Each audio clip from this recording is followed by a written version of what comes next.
Pues bien, hermanos, el día de hoy continuamos con nuestro estudio del libro del profeta Jeremías, capítulo 46. Vamos a hacer una oración para comenzar con el estudio de la palabra de Dios. Acompáñenme, por favor.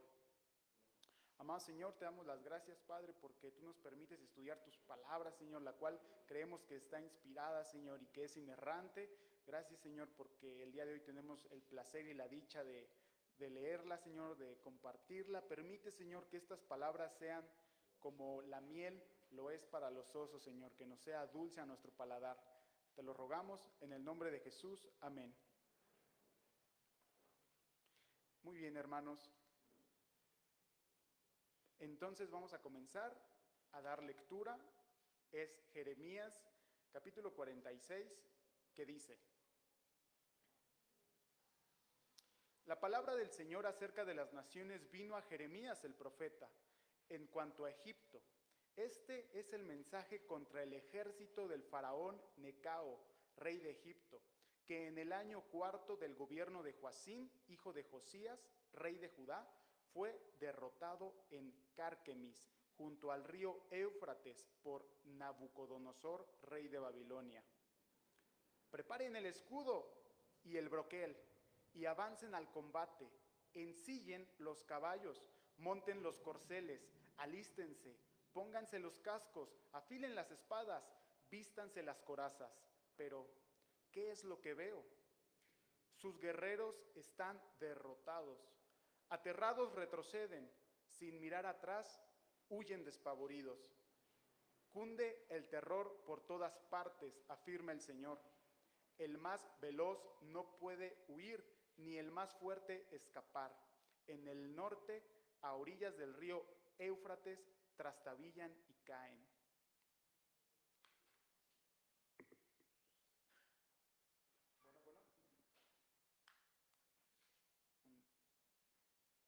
Bueno. Sigue escuchándose medio el eco, ¿verdad? No, bueno. Continuamos, hermanos. Yo creo que con el micrófono. Se escucha ahí medio el eco. Muy bien, hermanos. Al principio del libro de Jeremías, Jeremías capítulo 1, verso 5, nos dice que el profeta Jeremías está mandado a hablar a las naciones. Y esto es bien interesante porque siendo un profeta de Dios del pueblo de Israel, él no solamente a él no solamente se le dio la orden de dar una profecía hacia el pueblo de Israel, sino que también hacia las demás naciones. Entonces, aquí comenzamos a partir del capítulo 46 una serie de lo que en la literatura bíblica se le llama los oráculos. Y entonces vamos a ver que el profeta Jeremías va a dictar sentencia contra muchas de las naciones que fueron enemigas del pueblo de Dios. Y vamos a comenzar este día con la profecía en contra del pueblo de Egipto. Esto es bien interesante y bien importante. Antes, en la actualidad, como ustedes saben, cada pueblo tenía sus propios dioses. Todos hemos escuchado hablar del dios Zeus, del dios Thor, del dios Cupido. De hecho, Roma, cuando empezaba a conquistar, Roma conquistaba al pueblo y les pedía un cierto impuesto, pero les dejaba conservar a sus dioses. Y el pueblo de Roma, cuando conquistó al pueblo griego, no se metía con sus dioses, simplemente decía: está bien, creen tus dioses, no hay problema, no hay falla, solamente págame. Y aquí vemos algo increíble, que es que a Dios no lo limita nada, no lo limita un territorio, no lo limita una jurisdicción, como le podemos llamar. Actualmente nuestras autoridades, como ustedes saben, la policía mexicana no puede entrar a Estados Unidos a perseguir a un delincuente. Igualmente, si un delincuente cruza a los Estados Unidos, la policía estadounidense no se puede cruzar a México a atraparlo. ¿Por qué? Porque no es su autoridad, no es su jurisdicción, no tiene autonomía. La policía de los Estados Unidos no tiene una autonomía en México, ni viceversa. Hay que pedir una serie de permisos y todo es un rollo. Y aquí nos está diciendo Dios que Él no tiene esas limitaciones. Él se puede meter al país que Él quiera. Él se puede meter con Egipto, Él se puede meter con Estados Unidos, Él se puede meter con México. Él puede estar en todos lados. Él no tiene una jurisdicción. Dios es el Dios de Israel, pero también es el Dios que también puede estar aquí en México. Entonces es importante ver que Dios no tiene esa limitación en cuanto al territorio. Muchas gracias, hermano.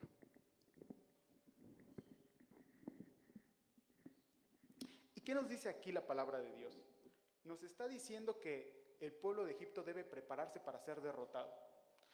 Eso es bien curioso, porque Dios, aquí por medio del profeta de Jeremías, le está diciendo a Egipto: prepárate, ensilla tus caballos, saca tus armas, afila tus espadas, hoy vas a perder. Este es un mensaje bien increíble de parte, y tengamos en cuenta que un pueblo pequeño como lo era en ese entonces, en comparación con el pueblo de Egipto, estamos hablando de que Egipto era una potencia mundial. Estamos hablando de que Egipto tenía de los mayores ejércitos que se podía tener, y aún así Dios todavía les dice: escoge tus mejores armas. Escoge tus mejores armas, porque el día de hoy vas a perder. Vas a perder, no hay manera de escaparte de Dios. Y todavía le dice aquí, ¿verdad? En el versículo 4, como está diciendo, ensillen los caballos. Esto tiene una connotación hasta como de burla. ¿Por qué? Porque el pueblo egipto era especialista en caballos. Sabemos que cada país tiene sus recursos naturales muy diferentes, ¿verdad? Por ejemplo, México, lo que se sabe, ¿verdad?, es que México es rico en exportación de plata y de petróleo, ¿no? Entonces, cada país tiene sus recursos. ¿Cuál era el recurso de Egipto? Además del aceite, principalmente los caballos. Ellos hacían mucho negocio con caballos pura sangre. Sus caballos eran los mejores. Actualmente, si nosotros hacemos una guerra, hermanos, si nosotros actualmente vivimos una tercera guerra mundial, sin lugar a dudas, esta tercera guerra mundial sería fulminante, porque sería de carácter ya no con bombas, ya no con pistolas, sino sería lo que llaman una guerra bacteriológica. Seguramente lo han escuchado. Si hoy alguien entra en guerra, ya no va a haber balas. O sea, va a haber directamente virus propagándose en el mundo, una guerra bacteriológica. Si nosotros hubiésemos declarado esa guerra hace un siglo, entonces esa guerra hubiera sido de carácter nuclear. La guerra y como la conocemos evoluciona. La guerra nunca ha sido la misma.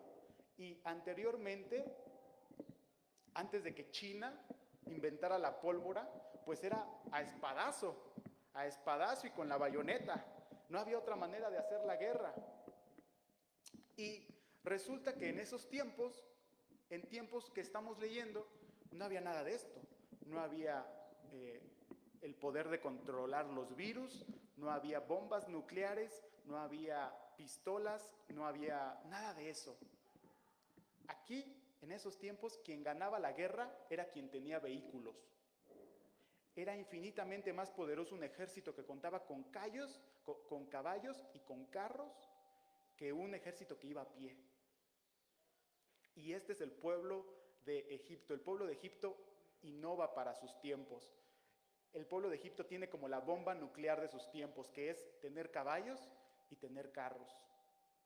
Y aún así Dios le dice: sácalos a todos, saca todos los carros, porque vas a perder. Vas a perder porque no estás peleando contra un ejército cualquiera, estás peleando directamente contra mí. Qué importante es no declararle la guerra a Dios, porque vamos a perder. Si tú le declaras la guerra a Dios, no importa cuánto dinero tengas, cuántos bienes poseas, cuán saludable te sientas, vas a perder. Entonces aquí la enseñanza es bien clara y bien práctica. No le declares la guerra a Dios, porque no le puedes ganar. Y miren lo que dice Isaías, era una profecía que se estaba cumpliendo. Isaías 19:1 dice: profecía contra Egipto. Miren al Señor, llega a Egipto montado sobre una nube ligera. Los ídolos de Egipto tiemblan en su presencia. El corazón de los egipcios desfallece en su interior. Dios, como ya lo habíamos dicho, había dicho que Él iba a arrasar por medio de Babilonia. Dios había dicho: este pueblo, Egipto, ha sido muy infiel, me ha declarado la guerra y entonces yo voy a mandar a un ejército. Y ese ejército es el ejército de Babilonia. Y entonces aquí dice, llega el Señor como en una nube ligera. La expresión nube ligera nos está diciendo que Dios está ejecutando un juicio en contra de Babilonia, en contra de Egipto, perdón. Es un juicio en contra de Egipto. Entonces, hay que tener en cuenta, hermanos, que el orgullo de Egipto iba a ser destruido con el ejército de Babilonia. Egipto era un país orgulloso, como lo es cualquier país rico. Es muy normal, es la tendencia humana. Si tú de pronto tienes caballos, tienes oro, tienes plata, tienes un ejército enorme, una tierra enorme, te enorgulleces. ¿Y qué dice Dios? Voy a destruir tu orgullo por medio de otro ejército que te va a derrotar. Y en ocasiones nosotros también tendemos a ser orgullosos. Tenemos algo, quizás conocimiento, quizás algunos no sabemos aquí 2 versículos más que otra persona y eso nos da orgullo. Quizás algunos tenemos dinero, tenemos bienes, tenemos propiedades, tenemos salud, somos personas orgullosas. ¿Y qué creen? Que Dios puede mandar un ejército en contra de nosotros, puede mandar una Babilonia. Y esa Babilonia puede estar disfrazada de enfermedades, de muerte, de pobreza, en última instancia también de un virus. Dios puede derrotar nuestro orgullo y lo va a hacer.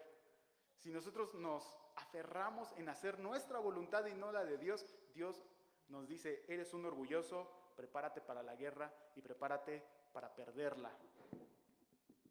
Y es increíble cómo Isaías, años antes, décadas antes, ya lo había profetizado, lo profetizó Isaías años antes, después Jeremías llegó y volvió a profetizar lo mismo, y después la historia de Babilonia nos dice que, una historia que no está en la Biblia, nos dice que efectivamente Babilonia conquistó Egipto. Eso lo vamos a ver un poquito más adelante. Continuamos. Versículo 7 dice, ¿quién es ese que sube como el Nilo, como los ríos de aguas agitadas? Es Egipto, que trepa como el Nilo, como los ríos de aguas agitadas. Dice Egipto, subiré y cubriré toda la tierra, destruiré las ciudades y sus habitantes. Ataquen corceles, carros, avancen con furia, que marchen los guerreros, que tomen los escudos de los soldados de Cus y de Fut, que tensen el arco los soldados de Lidia. Aquel día pertenece al Señor. Aquel día pertenece al Señor Todopoderoso. Será un día de venganza, se vengará de sus enemigos, la espada devorará hasta saciarse, con sangre apagará su sed. En la tierra del norte, a orillas del río Éufrates, el Señor Todopoderoso, realizará una matanza. Virginal hija de Egipto, ve a Galaad y consigue bálsamo. En vano multiplicas los remedios, ya no sanarás. Las naciones ya saben de tu humillación, tus gritos llenan la tierra. Un guerrero tropieza contra otro y juntos caen por la tierra.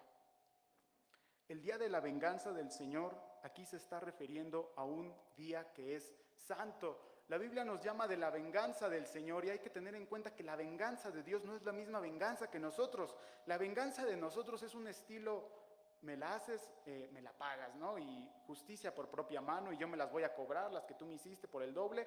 La venganza de Dios no es así. La venganza de Dios es una venganza que es santa, es decir, que es buena, que es agradable, que es perfecta. Es una justicia. Justicia es darte lo que te estás mereciendo. Y eso es la venganza de Dios. La venganza de Dios es darte lo que te mereces. Te portaste mal, te voy a tratar mal. Eso es la venganza del Señor y les está diciendo que les ha llegado el día de la venganza. ¿Y por qué? ¿Por qué? ¿Por qué Egipto está pasando por esto? Esto lo vemos en los primeros libros y la respuesta es que Egipto fue muy cruel hacia el pueblo de Dios. Egipto fue muy cruel hacia Judá. Esto lo podemos encontrar en Segunda de Reyes, capítulo 23, 33 y 35. Ahí nosotros podemos leer cuán cruel fue Egipto con el pueblo de Dios. De hecho, los egipcios hace ratito nosotros estábamos cantando, echó a la mar quien los perseguía. Y el pueblo de Dios pasó por en medio del río Jordán, y ese río Jordán estaba plagado de cosas tremendas, como por ejemplo cocodrilos. ¿Hermano? Sí.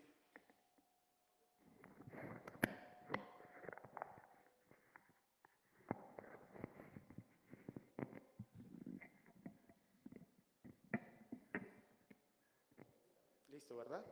Y como les decía, hermanos, el pueblo de Dios pues era antes esclavo de Egipto, y tan crueles eran los egipcios que tomaban a los bebés de Israel y los lanzaban hacia el río Jordán, un río plagado de cocodrilos, y ahí los ofrecían.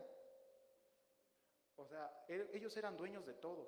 Egipto, si tú eras una pareja, si tú eras una familia israelita, los egipcios tranquilamente podían tomar a tu bebé y echarlo al río, un río lleno de cocodrilos. Y Dios les toleró eso durante mucho tiempo. Y llega el momento donde Dios dice, ya basta. Llegó el día que me voy a vengar. Llegó el día que voy a hacer justicia. Se acabó esto. ¿Y qué sucede aquí, hermanos? Que tanto miedo tiene Egipto y sabe perfectamente que esto ya terminó, que Egipto contrata soldados. Dice aquí Gracias, hermano. Dicen aquí los primeros versículos, el versículo 9 dice, que tomen sus escudos los soldados de Cus y de Fut. Estos eran pueblos aledaños a Egipto. Hay que entender que tanto miedo tenía Egipto de que se acercaba al pueblo de Babilonia, que el pueblo de Egipto contrató soldados, contrató mercenarios. A pesar de que tenían estos caballos poderosos, el pueblo de Egipto dijo, no, vamos a contratar mercenarios. Entonces el pueblo de Egipto va a otros países y en Cam y en Fut contrata soldados, contrata mercenarios para que peleen, para que les ayuden a pelear en contra de Babilonia. En contra de Babilonia, y los contratan. Y después, aunque los contrataron, Dios se sigue burlando, Dios le sigue pareciendo irónico, le sigue pareciendo chistoso cómo es que alguien piensa que por más soldados que tenga va a derrotarlo. Y entonces sucede con Egipto, que Egipto, como ya les dije, era una potencia mundial y ellos eran los más avanzados en la medicina. No había pueblo, no había ciudad con más avance tecnológico que Egipto en cuanto a medicamentos.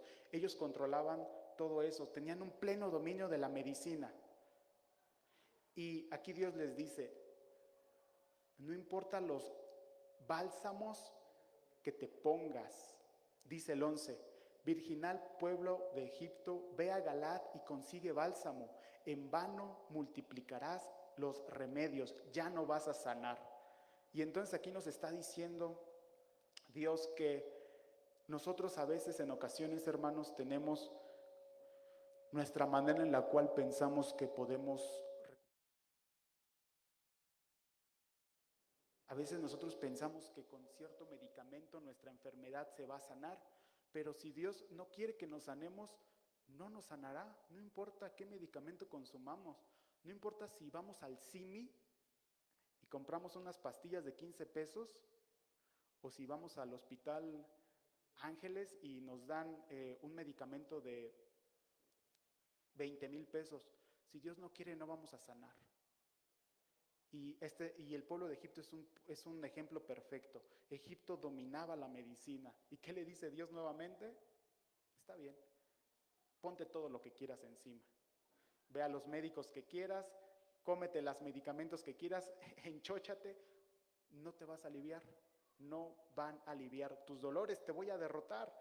Entonces, qué importante es que nosotros también no busquemos algún remedio humano. Es bueno que nosotros, si nos sentimos mal, vayamos al doctor, pero siempre con la intención de que decimos que Dios es quien nos va a sanar, es Dios quien nos provee la salud, es Dios quien nos mantiene con vida. Nosotros podemos sí ir al médico, de hecho, el cristianismo fue pionero en medicina, gracias al cristianismo se fundaron hospitales, pero teniendo en cuenta que es Dios quien provee la salud. Así que aquí nos invita el profeta Jeremías a reflexionar, en pensar que nosotros podemos solucionar nuestros problemas por nuestras propias manos, cuando no es así. Nosotros no podemos solucionar nuestros problemas con nuestras manos, con nuestras fuerzas. No podemos. Y si lo intentamos, vamos a fracasar, como dice aquí Dios al pueblo de Egipto. Seguimos leyendo Jeremías 46, 13, a partir del versículo 13, que dice: esta es la palabra del Señor, que vino a Jeremías el profeta cuando Nabucodonosor, rey de Babilonia, vino a atacar el país de Egipto. Anuncien esto a Egipto, proclámenlo en Migdol, en Menfis y en Tafnes, a sus puestos, manténganse alerta, la espada devora a su alrededor. ¿Por qué yacen postrados tus guerreros? ¿No pueden mantenerse en pie? Porque el Señor los ha derribado. Tropiezan una y otra vez, se caen uno sobre otro, se dicen: levántate, volvamos a nuestra gente, a la tierra donde nacimos, lejos de la espada del opresor. Allí gritan los egipcios: el faraón es puro ruido, el rey de Egipto ya perdió su oportunidad. Algo bien tremendo, y que dice aquí el pueblo de Babilonia. Dios va a usar a Babilonia. Es interesante ver cómo el pueblo de Babilonia tampoco ha cumplido la voluntad de Dios, pero Dios usa todo, nos usa a todos, usa a los buenos y usa a los malos, y aquí Dios usa al pueblo de Babilonia para ejercer un juicio en contra de Egipto. Y es bien curioso cómo le dice: proclámelo en Migdol, en Menfis y en Tafnes.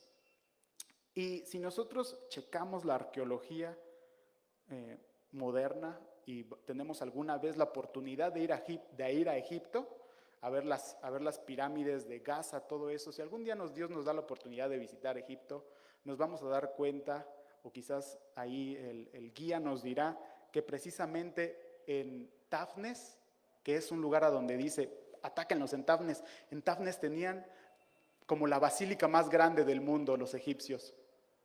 Así como aquí en México existe la Basílica de Guadalupe, que es, creo, la segunda basílica más grande que hay en el mundo, Egipto tenía su basílica al dios Ra, que el dios Ra era un dios con cuerpo humano y con cabeza de águila. Y ahí tenían una gran basílica. Y Dios dice: vayan allá, destruyan todo.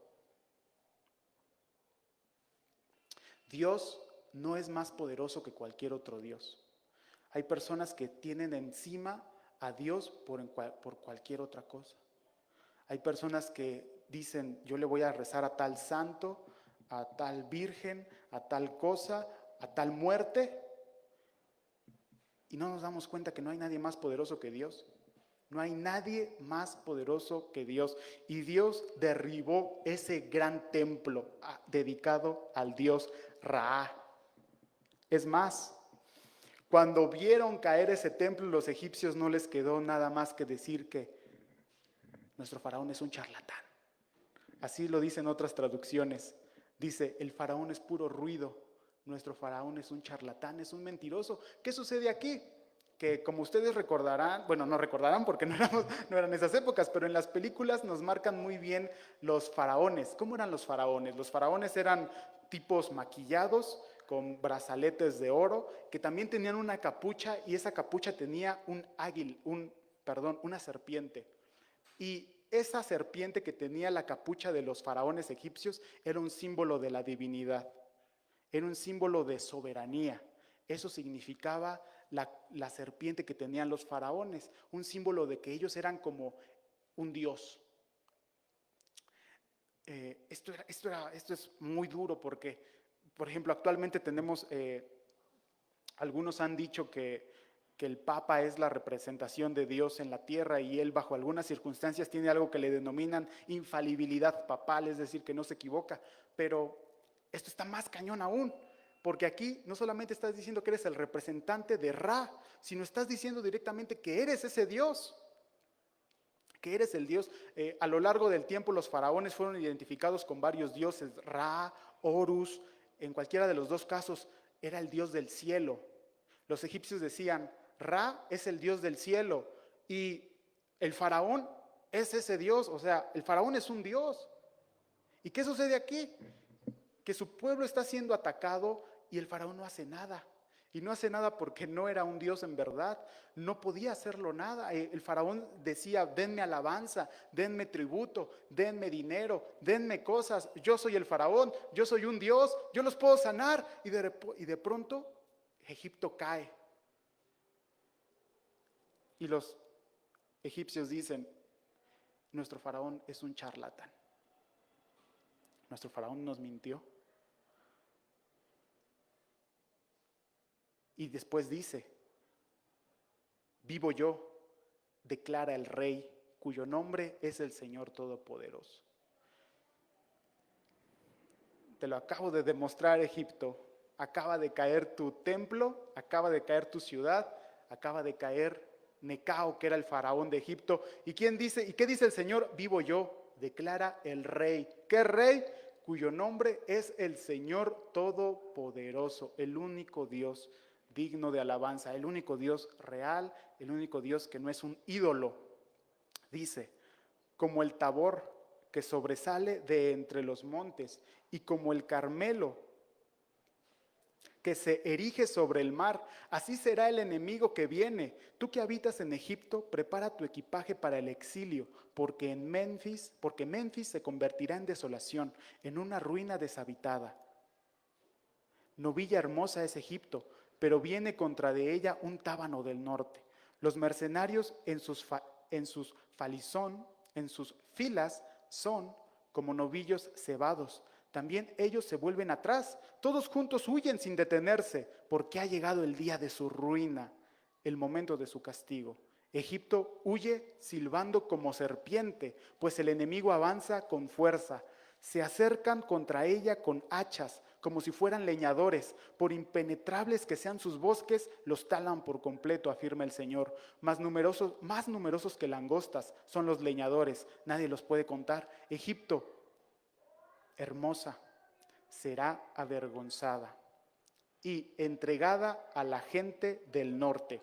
O sea, van a ser un pueblo que van a ser entregados hacia el pueblo de Babilonia. Se los van a llevar como esclavos, como viles esclavos se los van a llevar, tal como ellos hicieron con el pueblo de Israel.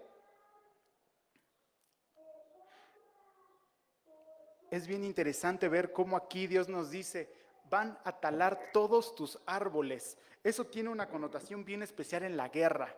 Antes, ¿cómo se hacía la guerra? Bueno, como ya lo he comentado, la guerra se hacía con caballos, con carros, pero también se hacía destruyendo el territorio del otro, para que la tierra ya no produjera nada.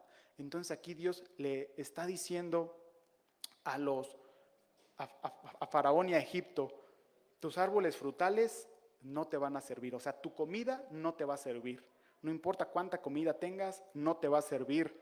No importa cuántas armas tengas, no te van a alcanzar. No importa cuántos caballos pongas al combate, no me vas a ganar. No importa cuántos mercenarios contrates, esta guerra para ti ya está perdida. Incluso dice, a modo de ironía, las serpientes huyen de tu tierra. Y recordemos para Egipto las serpientes eran muy importantes. Las serpientes eran muy especiales para Egipto. Las serpientes representaban la divinidad. Las serpientes representaban que Egipto era soberano. La soberanía, por si no sabemos todavía, la soberanía significa, en palabras sencillas, que puedes hacer todo cuando tú quieras, a la hora que tú quieras, como tú lo quieras. Eso es la soberanía. Y aquí las serpientes que son soberanas huyen. Entonces el mensaje es claro, solamente Dios es soberano, Dios es soberano.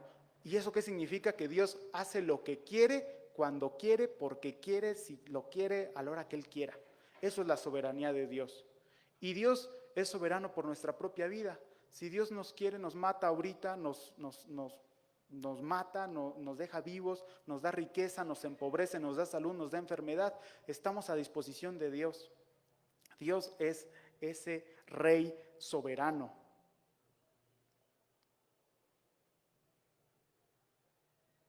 A nosotros también, o algunos que no han aceptado al Señor como Salvador, también les puede llegar ese día, ¿verdad? Les va a llegar ese día de su castigo.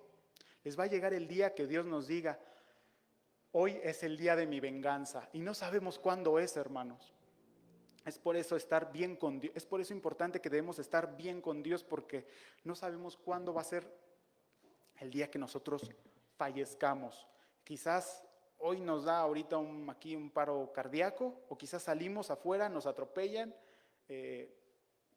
nos quitamos el cubrebocas por algo, nos entró el virus, morimos. Pueden pasar 1001 cosas, ¿verdad?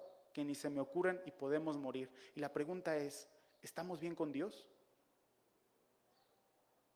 O Dios nos dirá, llegó el día de mi venganza por todo lo que hiciste.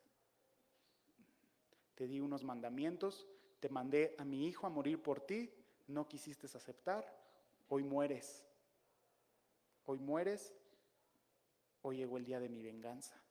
Es importante entonces que estemos bien con Dios para que no seamos como el pueblo de Egipto, un pueblo soberbio, un pueblo egocéntrico y un pueblo que pensaba que era soberano. Un pueblo o una persona que se decía como el faraón, yo hago lo que quiera, cuando quiera, a la hora que quiera, y de repente todos vieron que era un charlatán.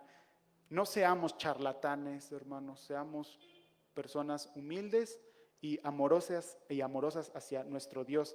E Isaías concuerda con Jeremías, porque él dice, en aquel día Israel será, junto con Egipto y Asiria, una bendición en medio de la tierra. Y aquí acaba de pasar algo increíble en la narrativa del libro, y es que el libro ha proseguido maldiciendo al pueblo de Egipto, le ha dicho de lo que se va a morir literalmente, Dios se lo está diciendo, y de repente hay una luz, hay una pequeña luz en medio de la historia de Egipto, porque Isaías dice, en aquel día Israel será junto con Egipto y Asiria una bendición en medio de la tierra.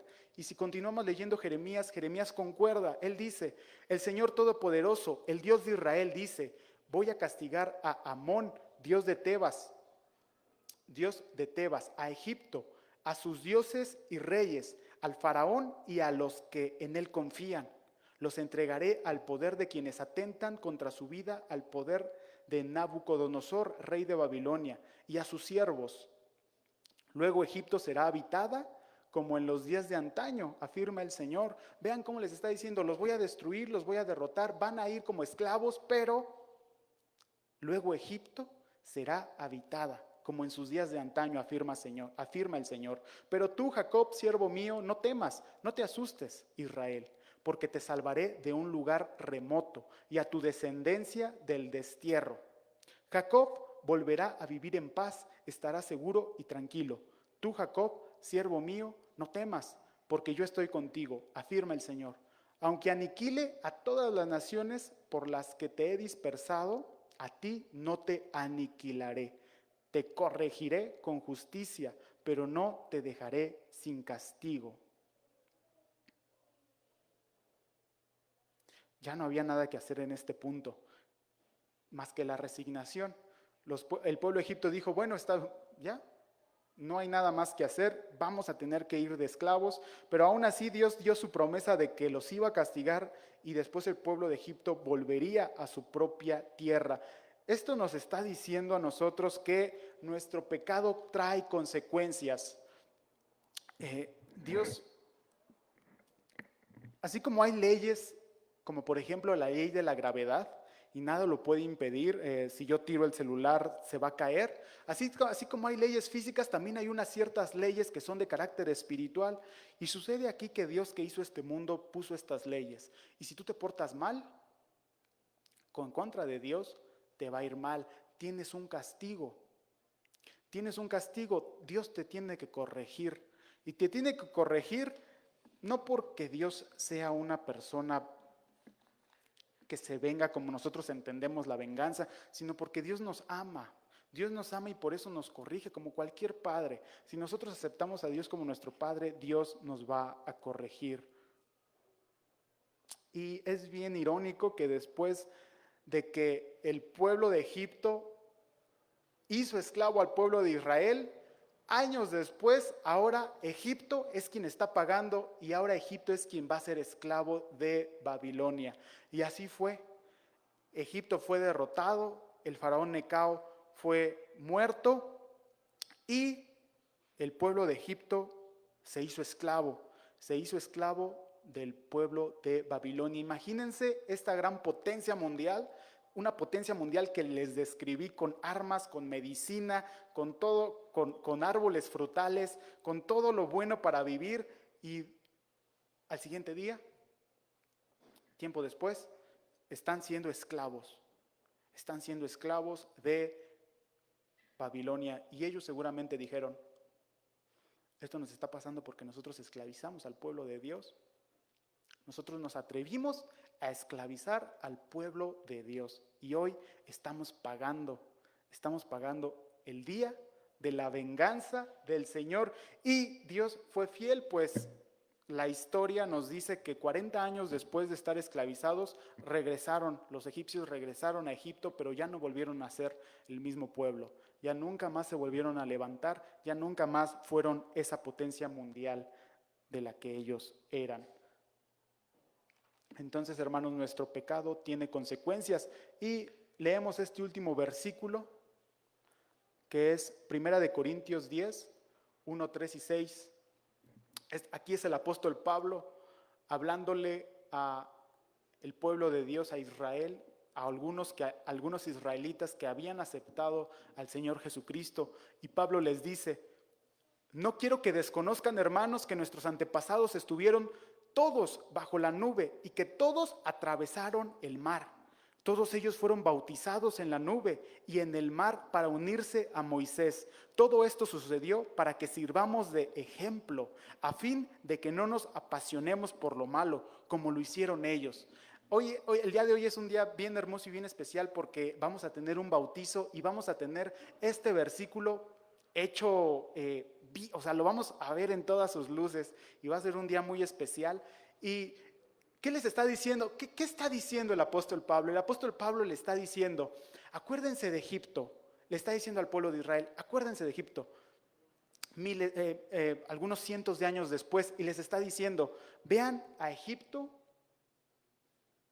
véanlo, acuérdense cómo nosotros éramos esclavos de Egipto y cómo Dios abrió el mar y nuestro pueblo pasó como por tierra seca y pasó al otro lado del río. Y entonces le está diciendo Pablo a su pueblo: ese es el bautizo.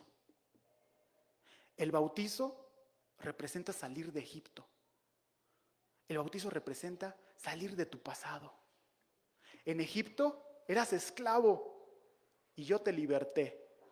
Cada vez que alguien entra en el agua, es como si esas aguas se abrieran.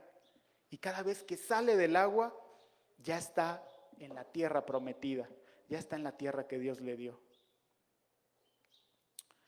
Dios te ha sacado de tu pecado.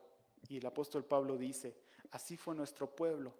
Acuérdense, nuestro pueblo era esclavo y Dios lo sacó. Atravesamos el mar y estamos en la tierra prometida. El día de hoy, hermanos, si tú ya te has bautizado, no debes de regresar a Egipto.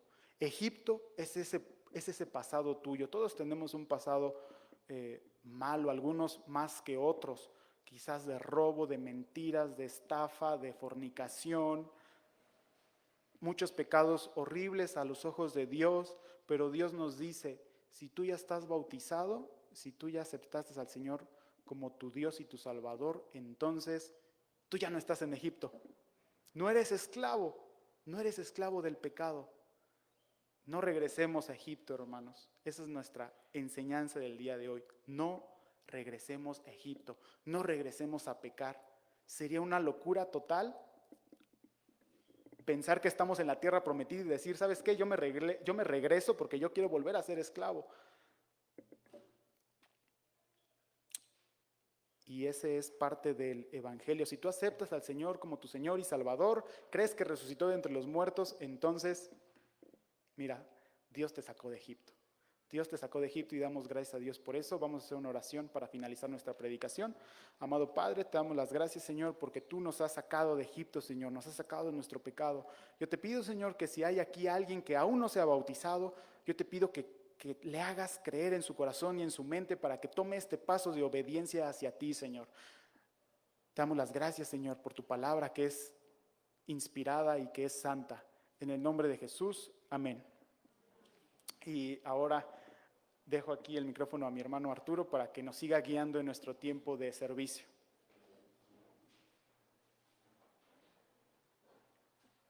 Hermanos, buenos días, Dios les bendice. Pues sí, como dice el hermano Mauricio, el día de hoy estamos muy contentos, muy alegres con el Señor, porque vemos que su obra va creciendo, ¿verdad? Que la familia en Cristo sigue aumentando.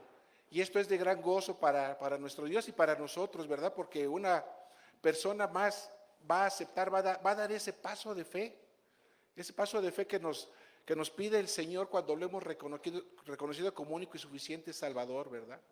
Entonces el día de hoy está aquí con nosotros Maribel, que el día de hoy nos va a dar su testimonio. Adelante, Maribel.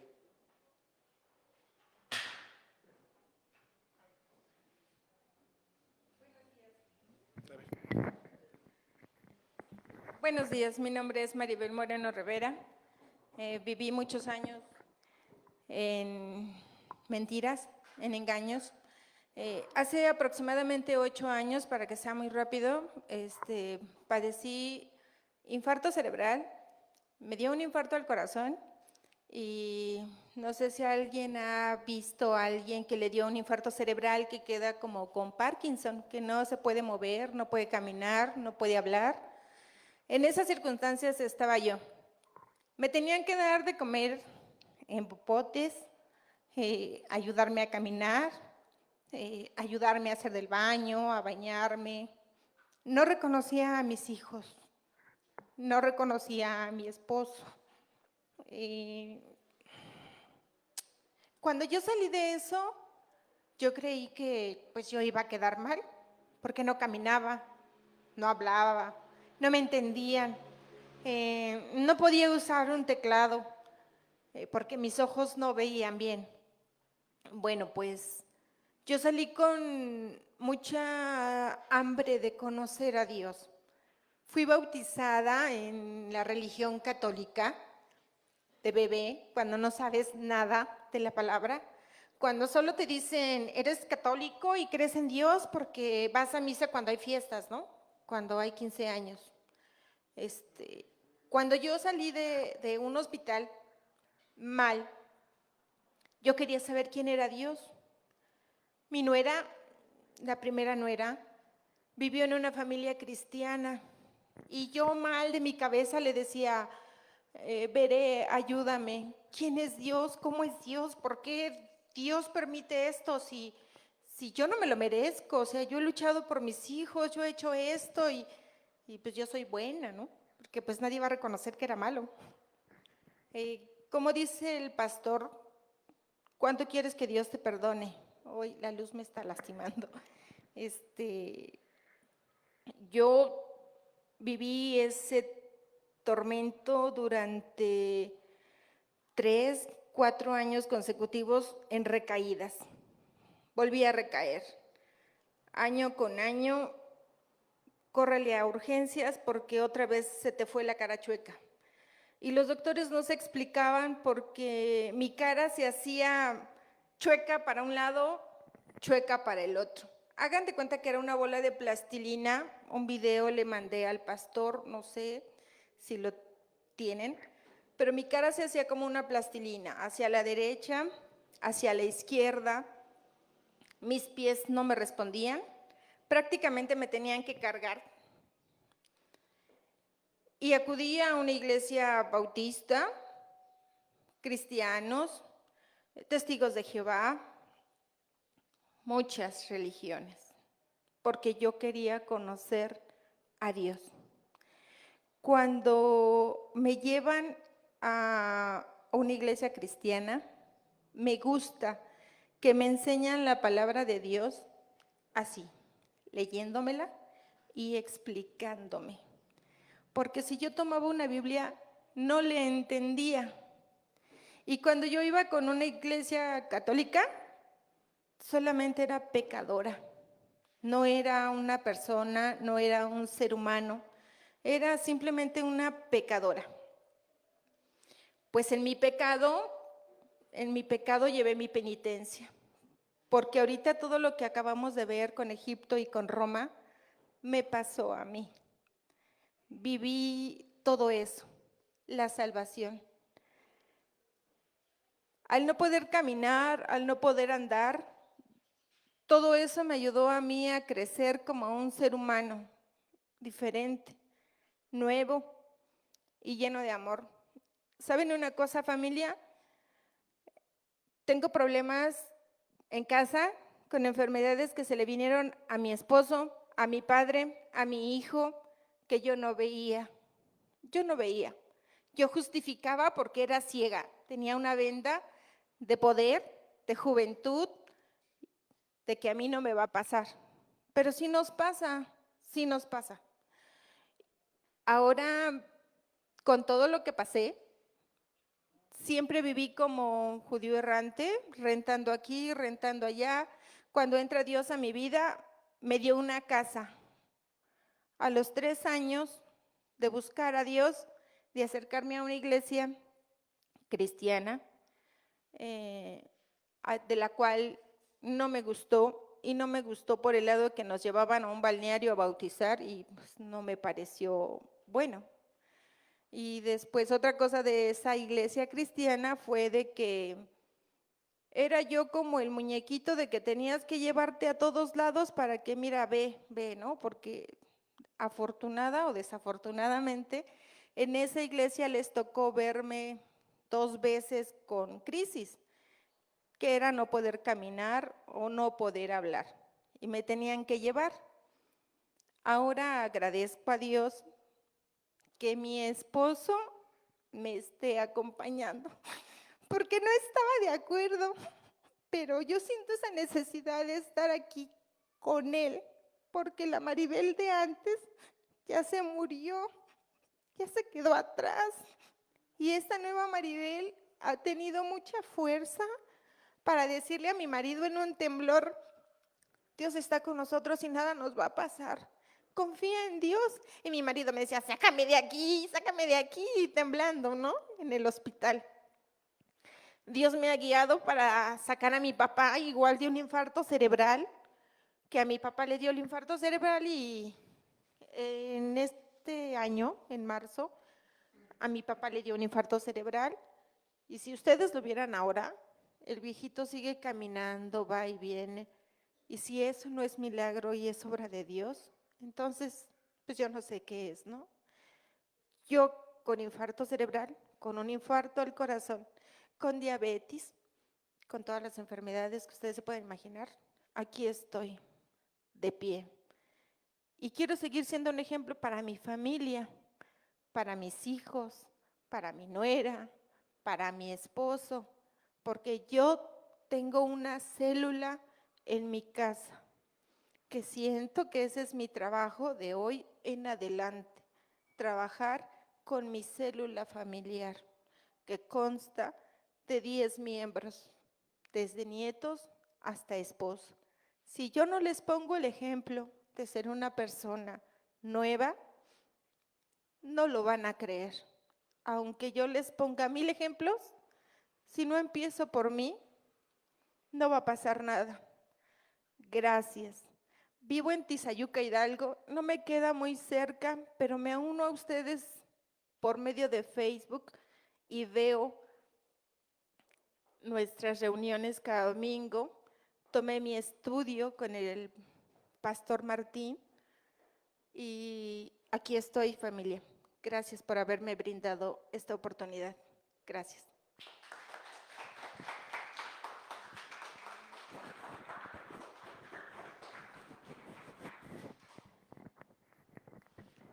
Pues le damos gracias a Dios, ¿verdad? Este testimonio es muy, muy hermoso, ¿verdad? Y todos tenemos pues un testimonio que dar. Todos los que fuimos bautizados tenemos un testimonio y hemos visto cómo Dios ha cambiado nuestras vidas, ¿verdad? Decía el hermano Mauricio que sin Dios nada podemos hacer, ¿verdad? Qué bueno que el día de hoy Maribel ha tomado esa decisión de ser bautizada y pues adelante, Maribel.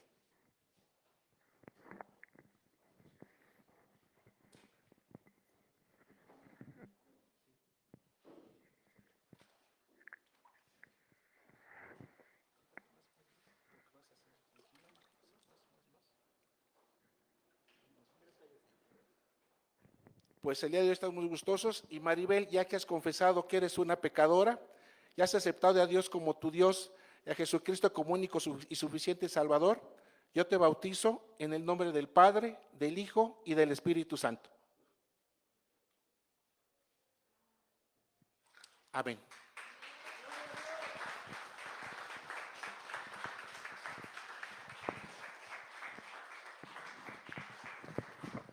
Le damos muchas gracias a nuestro Dios porque ya hay una nueva familia, ya hay un integrante en la familia de Cristo. Y estoy seguro que el día de hoy hay fiesta en el cielo. Le damos gracias a Dios por Maribel, que el día de hoy dio su paso de obediencia, su paso de fe. Y pues vamos a darle un aplauso, hermanos.